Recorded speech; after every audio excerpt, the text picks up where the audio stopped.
It's taken Afghan intelligence officers just 7 days to piece together who was behind the attack on Kabul.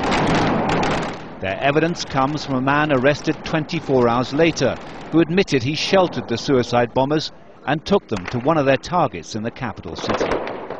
The assault was ordered by an Afghan commander in Pakistan, who was part of the so-called Haqqani network, one of the most deadly and effective groups allied to the Taliban, with close links to Al-Qaeda. The prisoner's filmed confession was screened at a press conference at the headquarters of the National Directorate of Intelligence. This plan was coordinated in Pakistan's Tal area by a commander called Hakamullah, who was one of Jalaluddin Haqqani's network commanders. Bashir was appointed as team leader, and they came and stayed in my house. The night before the day of the attack, Bashir explained the plan. One person with the name of Haji would detonate and do suicide in an ambulance. There were 7 suicide bombers and 3 to 4 coordinators. We left in 3 different groups. I was in charge of 2 suicide bombers and took them to the shopping mall near the presidential palace. A total of 7 of the fighters were killed by the Afghan security forces during the 5-hour gun battle in the heart of Kabul. That means 4 of the men the prisoner called coordinators, are still unaccounted for. Intelligence agents say the ambulance used in one of the suicide bombings had been painted by the fighters with the name of a local hospital in Kabul. Its real target had been the front gate of the city's only 5-star hotel, the Serena, but the device was detonated before it reached the building. A rough sketch of the hotel grounds was found with the fighters, indicating a Mumbai-style attack had been planned.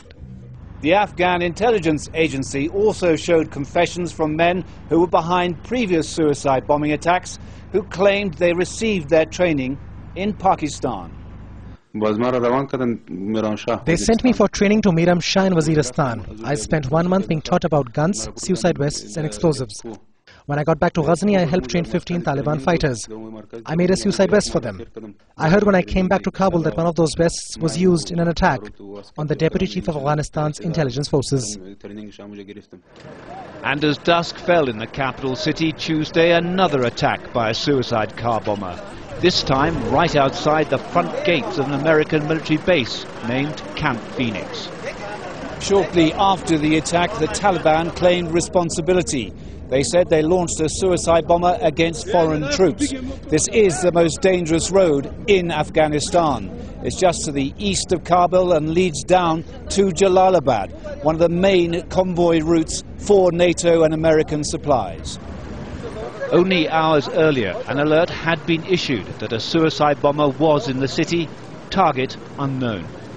With just 2 days to go before the Afghan summit in London, it's feared the Taliban is determined to show they can strike at will in the capital. David Chater, Al Jazeera, Kabul.